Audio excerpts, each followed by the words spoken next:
കലാദേവി തൻ ചിത്രഗോപുരങ്ങളെ സർഗസംഗീതമുയർത്തൂ, സർഗസംഗീതമുയർത്തൂ.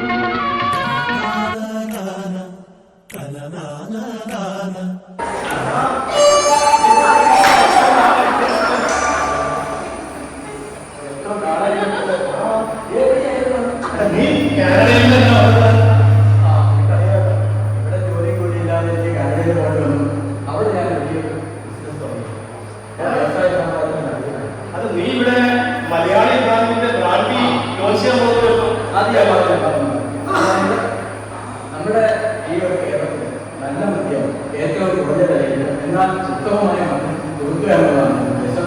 അതിന്റെ ഭാഗമായിട്ട് മണവാട്ടിയുള്ള ബ്രാൻഡുകൾ അമേരിക്കയിൽ കാനഡയിൽ വിറ്റാണ്. യൂറോപ്യൻ രാജ്യങ്ങളിൽ നിന്ന് മണവാട്ടിക്കാണ് വളരെ തീർച്ചയായിട്ടും ഞാൻ കേരളത്തിന് ലോകങ്ങളുടെ ഉദ്ദേശിച്ചാണ് ഞാൻ വന്നിരിക്കുന്നത്. അതുകൂടാതെ എനിക്ക് ഒരു മെഡിക്കൽ സംബന്ധമായിട്ട് ആവശ്യമാണ്. ആരോഗ്യ ഒരു ചെറിയ മുട, അത് ചെറിയൊരു സർജറികളിൽ മാറാൻ പറ്റും എന്നാണ് ഡോക്ടർ പറഞ്ഞത്. അത് കേരളത്തിൽ ചെയ്യാമെന്ന് ഞാൻ കരുതി. അതെന്താണ് കേരളത്തിൽ വരുന്നത്? നമ്മുടെ US-ലും അല്ലെങ്കിൽ കാനഡയിലും മികച്ച വസ്തുക്കളിൽ പിന്നെ സർജറിക്ക് വേണ്ടി കൊണ്ടുവന്നത് നമ്മുടെ കേരളത്തിലാണ് നമ്പർ 1 ഹോസ്പിറ്റൽസ് ഉള്ളതിന്റെ കാര്യമുള്ളൂ. നമുക്ക് നമ്മുടെ വിശ്വാസം, നമ്മുടെ കേരളത്തിലെ വിശ്വാസം ഉണ്ടെങ്കിൽ നമുക്ക് ഇവിടെ തന്നെ ഉണ്ടാവാം. പക്ഷേ ഇവിടെ തന്നെ US-ലേക്കുള്ള വളർത്തുന്നത് അതുകൊണ്ടാണ് ഞാൻ ഇങ്ങോട്ട് പറയുന്നത്. കാരണം നമുക്ക് നമ്മുടെ നാട്ടിലെ വിശ്വാസമാണ്. നമ്മുടെ ഓരോ വിദ്യാർത്ഥി സംഘടനയിൽ ഇന്ന് കുറെ പേര് വരുമെന്നാണ് ഞാൻ വിചാരിക്കുന്നത്. നമ്മുടെ teacher professor Jayanti doctor professor Jayanti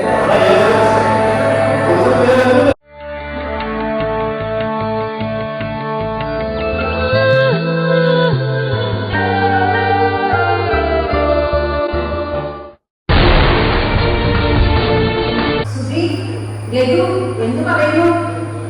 Sudhi സുഖമായിട്ടിരിക്കുന്നോ? ഞാൻ കാനഡയിലെ ബിസിനസ് കമ്പനിയാണ്. അതിന്റെ കേരളത്തിലുള്ള പ്രൊഫസറുമായിട്ട് ബന്ധപ്പെട്ടാണ് ഞാൻ നന്നായി വരട്ടെ. നമ്മുടെ എല്ലാവരും വരുന്നതാണ് ടീച്ചറിനെ അറിയിച്ചിട്ടുള്ളത്. രഘു എന്ത് പറയുന്നു? ഞാൻ ചെറിയ ഫൈനാൻഷ്യമായിട്ട് നമ്മുടെ കേരളത്തിൽ സാധാരണക്കാർക്ക് ചെറിയ രീതിയിലുള്ള പൈസ കൊടുത്ത് അവരെ കൂടി സഹായിക്കാവുന്ന ഒരു ഫിനാൻസാണ് നടത്തിക്കൊണ്ടിരിക്കുന്നത്. കുടുംബം അച്ഛനും അമ്മയും നേരത്തെ മരിച്ചു. സഹോദരി വിവാഹം കഴിച്ച് അവർ ദുബായിലാണ്. ഞാൻ ഇപ്പോഴും ഏകാന്തമായിട്ട് കഴിപ്പിച്ചു.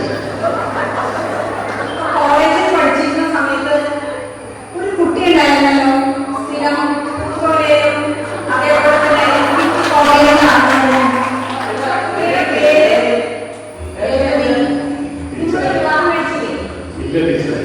അതൊക്കെ ഒരു കാലം. ക്യാമ്പസിൽ ഇപ്പോഴും എന്റെ മനസ്സിലുണ്ട്.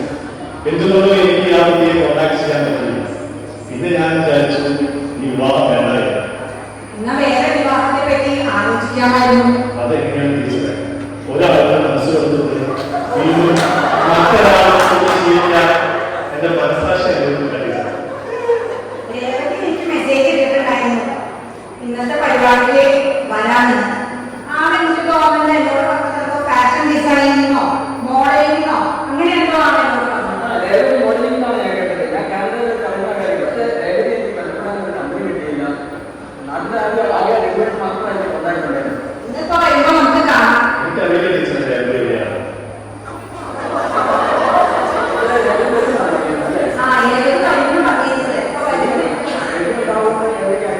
ഞാൻ അതൊന്നും പറഞ്ഞില്ല. പഴയ കാലത്തെ പറ്റുന്ന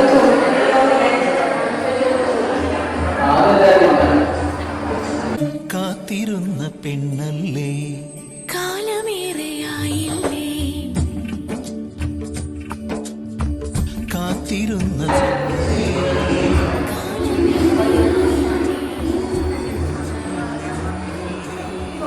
ജീവിച്ചിട്ടുണ്ടായിരുന്നു. എന്താ എനിക്കറിയില്ല. നമ്മുടെ കലാലയ ജീവിതം ക്യാമ്പസ് രാഷ്ട്രീയം കളിച്ച് എന്റെ ഡിഗ്രി ഞാൻ കളിച്ചു. അതിനുശേഷം ഞാൻ രേവതിയുടെ കാണാൻ വേണ്ടി രേവതിയുടെ വാതിൽ വാതിൽക്കൽ അല്ലെങ്കിൽ ഒരുപാട് നാളുകൾ പാടിയതാണ്. പക്ഷെ അപ്പോഴാണ് എനിക്ക് അറിയാൻ സാധിച്ചത് രേവതി വീട്ടിൽ അറിയില്ല. ആ സമയത്ത് എന്റെ അമ്മ അസുഖബാധിതയായി. വിവാഹ പ്രായത്തിലേക്ക് ഈ കാലഘട്ടത്തിലേക്കുള്ള 2 സഹോദരിമാർ. എനിക്ക് വേറെ വഴിയില്ല. എന്റെ അമ്മാവൻ ബോംബെയിൽ നിന്ന് അമ്മാവനെ വിളിച്ചു അങ്ങോട്ട് വരാൻ പറഞ്ഞു. അപ്പോൾ ഞാൻ അമ്മാവന്റെ വാക്കിലേക്ക് ബോംബെയിലേക്ക് പോയി ഒരു രത്ന വ്യാപാരിയുടെ കൂടെ പോയി. അങ്ങനെ എന്റെ ജീവിതം കരുപ്പിടിപ്പിച്ച് എന്റെ സഹോദരിമാരെല്ലാം നല്ല നിലയിൽ ഞാൻ വിവാഹം ചെയ്തു. അതിനിടയ്ക്ക് അമ്മയും എനിക്ക് വിട പറഞ്ഞു. എന്നിരുന്നാലും എന്നും രേവതി എന്റെ ഹൃദയത്തിന്റെ ഒരു കോണിൽ ഉണ്ടായിരുന്നു. പക്ഷേ ഇത്രയും നാളത്തെ യാതൊരു ശേഷം ഇനി എങ്ങനെയായിരിക്കും എനിക്ക് അറിയില്ല. ആട്ടെ, രേവതിയുടെ ഹസ്ബൻഡ് വന്നിട്ടുണ്ട്. ഹസ്ബൻഡോ? അത് നിങ്ങൾക്ക് കോളേജിലേക്ക് കഴിഞ്ഞ എല്ലാം കണ്ടുവെന്നാണ് രഘുവിന്റെ വിചാരം. ഒരിക്കൽ ഒരാളെ മനസ്സുകൊണ്ട് സ്വീകരിച്ചു കഴിഞ്ഞാൽ പിന്നെ മറ്റൊരാളെ ഭാര്യയായിരിക്കാൻ ഞങ്ങൾ സ്ത്രീകൾക്ക് സാധിക്കില്ല.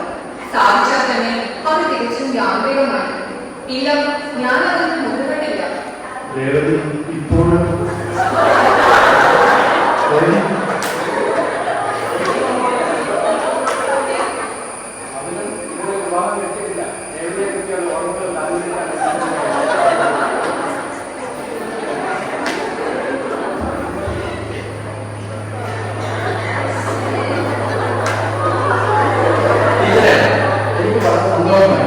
നമ്മുടെ ഗ്രാമത്തിലെ 2 പേര് അവധി പോയി 2 പേരെ നമ്മൾ അടുപ്പിക്കുകയാണ്.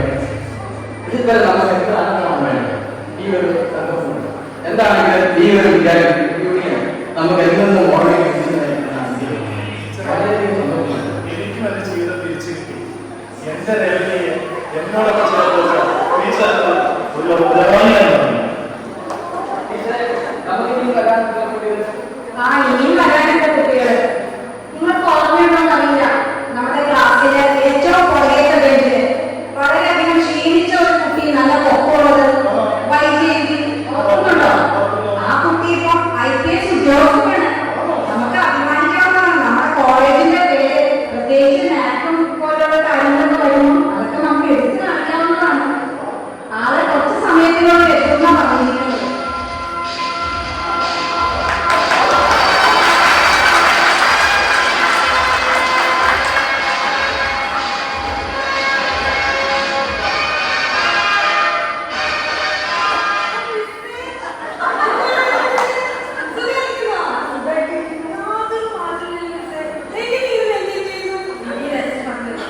വൈദ്യുതി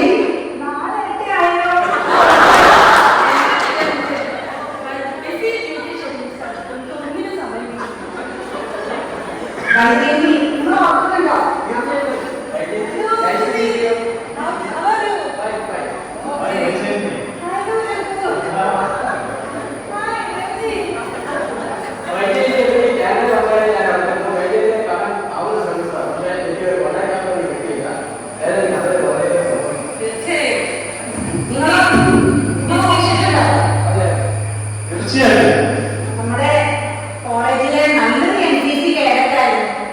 ആ സമയത്ത് ഞാൻ സ്വപ്നത്തിൽ പോലും വിചാരിച്ചില്ല ആളൊരു IPS ഉദ്യോഗസ്ഥയാകുന്നു. എങ്ങനെയാണ് വൈദ്യുതി ഇതിലോട്ട് ഒരു മാറ്റം വരാനായിട്ടുള്ള കാരണം? മിസ്സേ, തീർച്ചയായിട്ടും മിസ്സിനറിയാമോ, ഡിഗ്രി ഫൈനൽ ഇയർ പഠിക്കുമ്പോഴാണ് എന്റെ അച്ഛൻ പഠിക്കുന്നത്. എനിക്ക് 2 സഹോദരിമാരായിരുന്നു.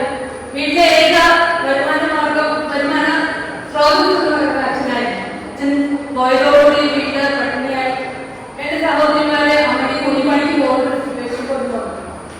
ആ സമയത്ത് എനിക്ക് NCC സർട്ടിഫിക്കറ്റ് ഉള്ളതുകൊണ്ട് അന്ന് കോഴ്സിൽ കയറാനുള്ള സാഹചര്യം ഉണ്ടായിരുന്നു.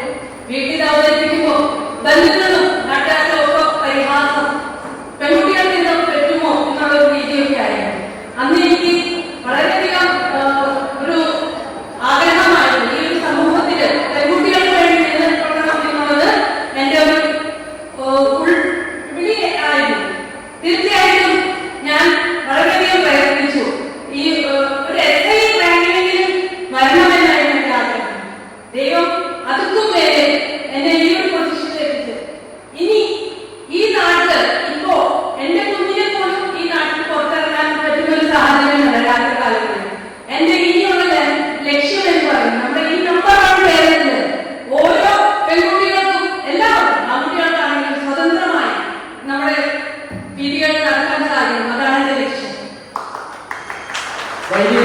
IPS എന്ന നീതിയുടെ സർട്ടിഫിക്കറ്റ്.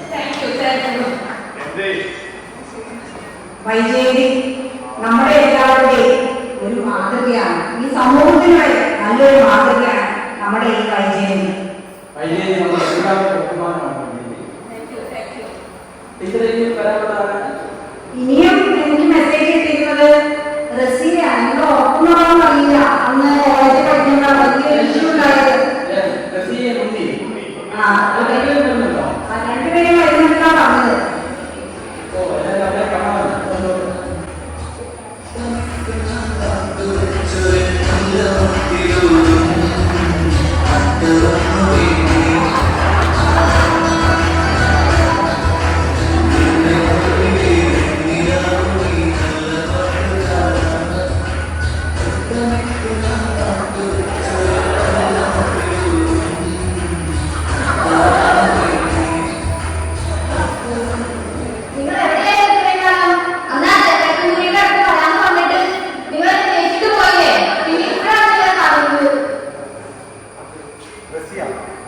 സംഗീതം പഠിക്കണമെന്ന മോഹവുമായി ശ്രീശങ്കര കോളേജ് വിട്ടായിരുന്നു ഞാൻ എത്തിപ്പെട്ടത്.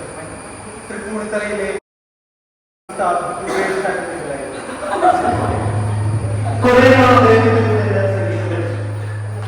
അവസാനം അദ്ദേഹത്തിന്റെ പിച്ചച്ചട്ടിയിൽ കൈയിട്ട് വാരി ഞാൻ അവിടെ നിന്നത്. അന്ന് ലക്ഷം ഇന്ന് ഞാൻ സിനിമയിലെ ഒരു സ്വതന്ത്ര സംഗീത സംവിധായകനാണ്. എനിക്ക് പേരുണ്ട്, പ്രശസ്തിയുണ്ട്, കാറുണ്ട്, കൂളിംഗ് ഗ്ലാസ് തരുന്നു. ഞാൻ നിനക്ക് വേണ്ടി കാത്തിരിക്കുകയായിരുന്നു. എന്നെ കണ്ടുപിടിക്കാനായിട്ട് എനിക്ക് എത്ര എളുപ്പമായിരുന്നു. ഞാൻ പ്രശസ്തനല്ലേ, നിനക്ക് കണ്ടുപിടിക്കാൻ എളുപ്പമായിരുന്നു. പക്ഷെ എനിക്കറിയാം നീ ഇപ്പോഴും എനിക്ക് വേണ്ടി കാത്തിരിക്കുകയാണെന്ന്.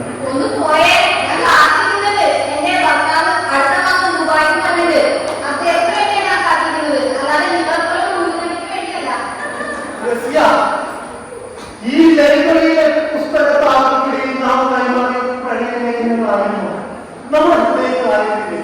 എങ്ങനെ സാധിക്കുന്നു റസിയ? നിനക്ക് ഇങ്ങനെ പറയാനായിരുന്നു.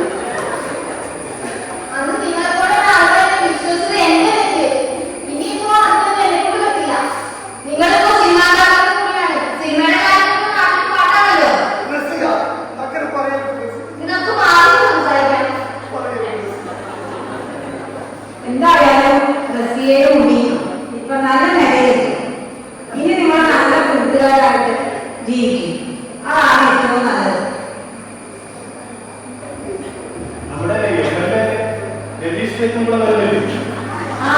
ഇവിടുന്ന് പറഞ്ഞിട്ടുണ്ടായിരുന്നു ആള് ഭയങ്കര തിരക്കിലാണ്.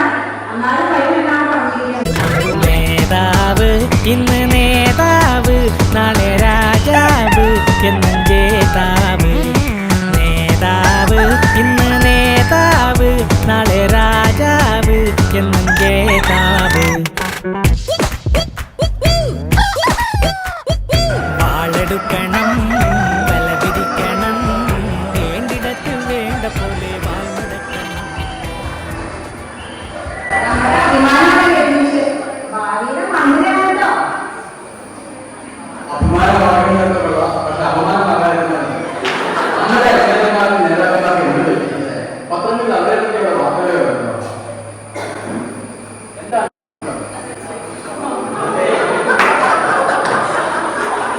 ഇന്നത്തെ രാഷ്ട്രീയ പദപ്രവർത്തനം ഇതൊക്കെ ഒരു അപമാനമാണ്. തെറ്റ് ഞങ്ങൾ ശിക്ഷിക്കപ്പെടണം. നമ്മുടെ പാർട്ടിക്കാരാണ്. കഷ്ടപ്പാടൊക്കെ തെറ്റി നമ്മള് കല്യാണത്തിന് വരും. അപ്പൊ നമുക്ക് കാണാം. രതീഷേ, നമ്മുടെ സമൂഹത്തിന് വേണ്ടിയിട്ട് നല്ല നന്മകൾ ചെയ്യണം. അതേപോലെ തന്നെ നമ്മുടെ ഈ കോളേജില് ഇപ്പൊ ഞാൻ വിസിറ്റ് വരാൻ പോവുകയാണ്. MLA ഫണ്ടുണ്ടെങ്കിൽ നമ്മുടെ ക്യാൻറ്റീനിലെ കോളേജിലെ റോഡ് ഒന്ന് നന്നാക്കാൻ പറ്റുമെന്ന് നോക്കണം. അതേപോലെ തന്നെ കോളേജ് മൊത്തത്തിൽ ഒന്ന് പെയിന്റ് അടിക്കണം. അപ്പൊ ഇതിന് വേണ്ടിയിട്ട് എന്തെങ്കിലും പദ്ധതി ഉണ്ടോ എന്ന് നോക്കുക. അപ്പൊ അതിന് വേണ്ടിയിട്ട് ഒന്ന് ശ്രമിക്കണം. തീർച്ചയായിട്ടും അടുത്ത പ്രാവശ്യം ഞാൻ അധികാരത്തിൽ വരുമ്പോ, ഞങ്ങളുടെ സർക്കാർ അധികാരത്തിൽ വരുമ്പോൾ തീർച്ചയായും ഞാൻ ഇങ്ങോട്ട് വരും. ഇങ്ങോട്ട് വരിക മാത്രമല്ല, ഇവിടുത്തെ കുട്ടികളുടെയും ഇവിടെ നാട്ടിലെ തീർച്ചയായും ഞങ്ങളൊപ്പം ഉണ്ടാകും. ഞാൻ ഉറപ്പ് തന്നെയാണ്. Thank you.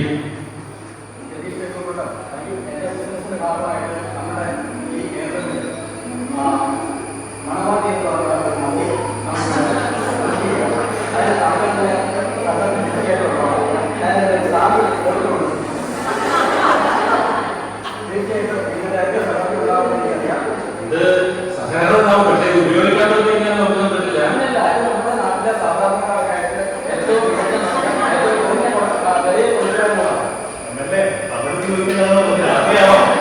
അതല്ല, ഇപ്പൊ തന്നെ അതൊക്കെ വളരെ ബുദ്ധിമുട്ടായിട്ട് സമയമാണ് ഈ ബ്രാൻഡ് പറ്റില്ല. ഏതായാലും ഇവിടെ ബിസിനസ് നന്നായിട്ട് വരട്ടെ.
ഓർക്കുന്നുണ്ടോ സുസി, ഞാൻ എത്ര പ്രാവശ്യം ഓരോ പ്രോഗ്രാമിന് കയറാൻ വേണ്ടിയിട്ട് സ്റ്റേജിൽ കയറുന്നു പറഞ്ഞ ആ സമയത്ത് ഒന്നും സുസി ഇതുപോലെ ഒന്നും എങ്ങനെയാണ് ഇങ്ങനെ ഒരു മാറ്റം വന്നത്?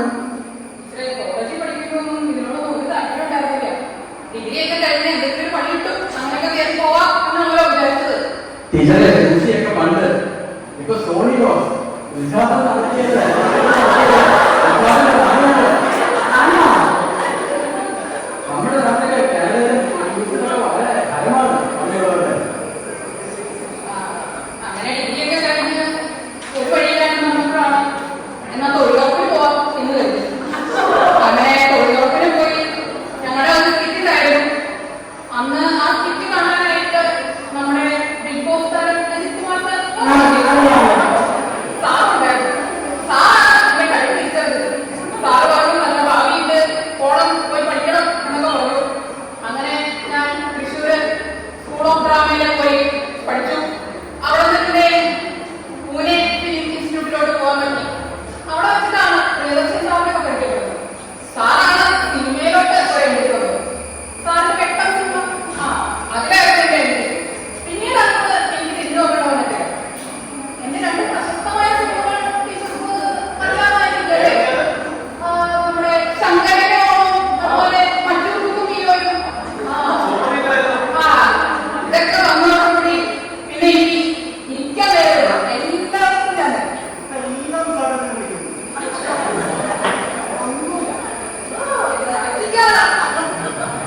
സാരമില്ല, നമ്മുടെ കുട്ടികളല്ലേ, നമുക്കെല്ലാം നോക്കി പറയാമല്ലോ. ആ സംഗീതേ, നീ എന്നാ മാറിപ്പോയത്? ഇതെല്ലാം നമ്മുടെ കൂട്ടുകാരല്ലേ?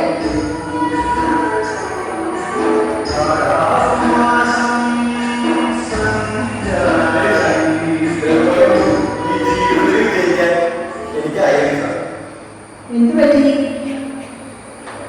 ഇവിടെ പഠിക്കുന്ന കാലത്ത് നിങ്ങൾ ഓർക്കുന്നുണ്ടാവും, നമ്മുടെ ക്ലാസ്സിൽ ഏറ്റവും മിടുക്കനായി പഠിച്ചിരുന്നതാണ് സംഗീത്. അതേപോലെ നമ്മുടെ മെറിറ്റ് ഡേയിൽ ഏറ്റവും കൂടുതൽ സമ്മാനം കിട്ടിയതും സംഗീതിനാണ്. പിന്നെ ഇത് എന്ത് സംഭവിച്ചു സംഗീത്? എന്നെ ഊരിപ്പണിക്ക് പോയിട്ടായിരുന്നു പഠിപ്പിച്ചിരുന്നു എല്ലാം ചെയ്യുന്നതല്ല. പെട്ടെന്ന് ഒരു സമയത്ത് തലവേദന കാര്യങ്ങളൊക്കെ ആയപ്പോ ആശുപത്രി കൊണ്ട് ഇപ്പൊ പറയണം എനിക്ക് ക്യാൻസറാണ്. അത് തലവേദന പിന്നെ വീട് വിട്ടു ഉള്ളതെല്ലാം ഊരിപ്പണിക്ക് കിട്ടിയിട്ട് അമ്മേനെ ചികിത്സിച്ചു. ദൈവത്തിന്റെ തീരുമാനമായിരുന്നു അമ്മ. ഇപ്പൊ ഞങ്ങൾ വാടകയുടെ താമസം, ജോലി കൂലിപ്പണി, ഇതിന്റെ മുന്നിലൊക്കെ ഞാൻ കേൾച്ചത്. അതുകൊണ്ടാണ് അതത്. ടീച്ചറെ, സംഗീതം ഇങ്ങനെയൊക്കെ ആണെന്നുള്ളത് അറിഞ്ഞുകൂടല്ലോ. വളരെയൊക്കെ വിഷമമുണ്ടോ? നിങ്ങൾക്ക് അറിയാമല്ലോ, ഞാൻ കാനഡയിൽ ഒരു വ്യവസായം ഞാൻ മുമ്പ് പറഞ്ഞതുപോലെ എന്റെ ബിസിനസ് ഈ കാനഡയിൽ വ്യാപിക്കുവാൻ കൂടിയാണ് ഞാൻ എത്തിച്ചത്. ഞാൻ വിചാരിക്കുന്നത് നമ്മുടെ സംഗീതം എന്റെ കേരളത്തിലെ ബിസിനസിന്റെ അതിനായിട്ട് സംഗീതനെ മണവാട്ടി കാലത്തിലെ കേരളത്തിലെ ശ്രീധര നായക അതിലൂടെ ഒരു വർഷം പോലെ എടുക്കുക. മറ്റു കാര്യങ്ങൾക്കായിട്ട് ക്യാൻസറിൽ പലപ്പോഴും കഴിയുമ്പോൾ തീർച്ചയായിട്ടും സംഗീതത്തിന്റെ ജീവിതത്തിന് ഒരു മാറ്റം ഉണ്ടാകാൻ യാതൊരു മാറ്റം ഉണ്ടാവുന്ന യാതൊരു സംശയമില്ല. മാത്രമല്ല ടീച്ചറെ, നമ്മുടെ കോളേജിൽ സപ്തതി ആഘോഷിക്കുന്ന വേളയിൽ ഒരു ചെറിയ തുക നമ്മുടെ കോളേജിന് വേണ്ടി സംഭാവനയായി നടന്ന ക്യാമ്പുകളുണ്ട്. അപ്പോൾ അതും ടീച്ചറുകൾക്ക് വാങ്ങണം, പ്രിൻസിപ്പലിനായി കൊടുക്കണം.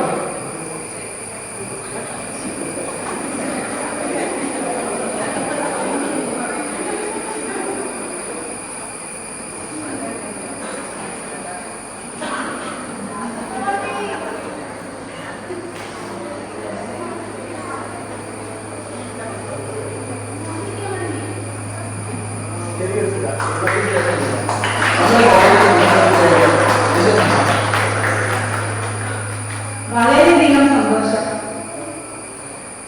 ആരും പറയാതെ തന്നെ ഞാൻ ഏറ്റവും ചേർത്ത് നിൽക്കുന്ന എന്റെ പ്രിയപ്പെട്ട കുട്ടികൾ ആ സംഗീതത്തിന്റെ പ്രയാസം കണ്ട് അവനെ ഉയർത്തിക്കൊണ്ടുവരാൻ ശ്രമിക്കുമ്പോൾ അത് വലിയൊരു മാതൃകയാണ്. ഇതാണ് ക്ലാസ്മേറ്റ്സ് എന്ന് പറഞ്ഞാൽ. ക്ലാസ്മേറ്റ്സ് എന്ന് പറഞ്ഞാൽ ഇതേപോലെ ആയിരിക്കണം. അപ്പം അടുത്ത വർഷം നിങ്ങൾ ഇതേപോലെ തന്നെ കൂടുക. ഇനിയും നിങ്ങളുടെ കൂടെ വളരെ കൂട്ടുകാരുണ്ട്, അവരെ കണ്ടുപിടിക്കുക. ഇനി എനിക്ക് ആരോഗ്യമുണ്ടെങ്കിൽ ഞാനും നിങ്ങളുടെ കൂടെ പോകാം. അപ്പൊ നമുക്ക് ഓണം ആഘോഷിച്ചാലോ? തീർച്ചയായിട്ടും